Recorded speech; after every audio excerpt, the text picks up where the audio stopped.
It's story time. तो दोस्तों आज की कहानी है कांच और अंधों के गांव की। दोस्तों जैसा हमें दिखाई देता है वो वैसा ही हो हमेशा, ऐसा बिल्कुल भी ज़रूरी नहीं है। और ये बात आपको आज की कहानी सुनने के बाद समझ में आ जाएगी। पर इससे पहले मैं आपको आज की कहानी सुनाऊं, अगर आपने मेरा चैनल सब्सक्राइब नहीं करा है तो सबसे पहले मेरा चैनल सब्सक्राइब करिए, ताकि आप लोगों को ऐसे ही इंटरेस्टिंग कहानियाँ आप तक पहुँच सके, आपको मिल सके। तो दोस्तों आज की कहानी हम शुरू करते हैं कांच और अंधों के गांव की। दोस्तों बहुत पहले की बात है। रामू नाम का एक लकड़हारा था। वो जंगल में जाता था, लकड़ियाँ काटता था और शहर में जाके बेच देता था। पर इससे उसकी गरीबी दूर नहीं होती थी। वो हमेशा सोचता था कि काश मेरे पास पैसे होते तो मैं ये करता, मैं वो करता, मैं बच्चों को अच्छी स्कूल में पढ़ाता, बीवी को नई साड़ी दिलाता। पर वो कुछ कर नहीं पाता था। एक बार क्या होता है कि रामू जंगल से लकड़ी काट के घर आ रहा होता है। रास्ते में उसे एक कांच मिलता है। वो ये सोचता है कि यार इस जंगल में कांच कौन छोड़ के चला गया।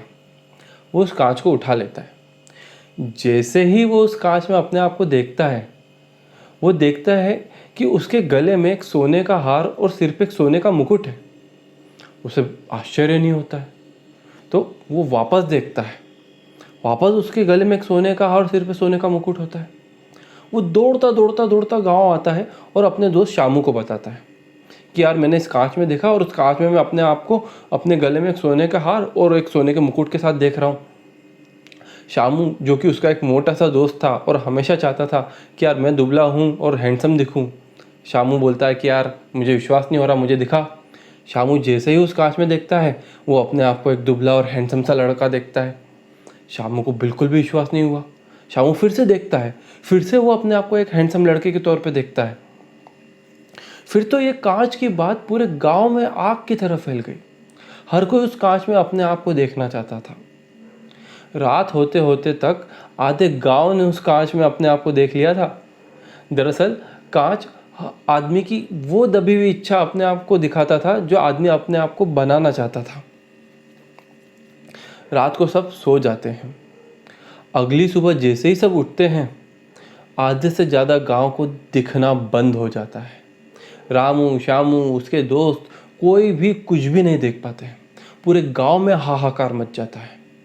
तभी कुछ लोग दौड़कर गांव के बाहर एक आश्रम में जाते हैं और साधु बाबा को बोलते हैं कि बाबा आप तुरंत गांव चलिए, गांव में कुछ हो गया है, आप प्लीज़ जल्दी से जल्दी गांव चलिए। साधु महात्मा गांव में आते हैं। वो उन सभी अंधे लोगों से पूछते हैं कि मुझे बताइए पिछले 2 दिन में आपने क्या करा। सभी की बातें सुनकर साधु महात्मा समझ जाते हैं कि इन सभी की बातों में एक चीज़ कॉमन है, और वो है कि इन सब ने उस जादुई कांच में देखा था। साधु महात्मा कहते हैं कि मुझे उस कांच के पास ले चलो। साधु महात्मा उस कांच के पास जाते हैं और उस कांच में देखते हैं। उस कांच में उनको एक प्रेत आत्मा दिखाई देती है।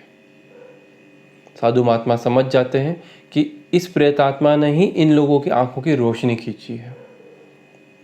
साधु महात्मा कहते हैं कि इसको सिर्फ एक ही तरीके से मारा जा सकता है।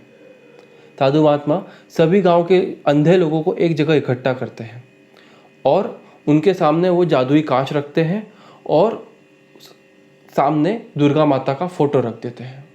जैसे ही फोटो की परछाई उस कांच पे पड़ती है, वो कांच तड़क जाता है और लोगों की रोशनी वापस आ जाती है। पर सवाल यह है कि साधु महात्मा को ही वो प्रेतात्मा क्यों दिखी, बाकी किसी को क्यों नहीं दिखी। दरअसल साधु महात्मा को अपने जीवन में कुछ भी मोह नहीं था। वो कुछ भी नहीं चाहते थे कि यार मुझे जीवन में ये चाहिए, मुझे वो चाहिए। वो हमेशा भगवान की भक्ति में लीन थे, इसीलिए उन्हें वो प्रेतात्मा दिखाई दी।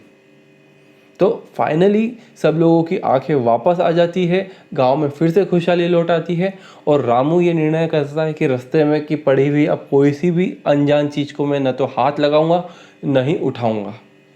तो दोस्तों आपको मेरी आज की कहानी कैसी लगी मुझे ज़रूर बताइएगा। आई होप आपको मेरी आज की कहानी अच्छी लगी हो। तब तक के लिए थैंक यू, गुड नाइट।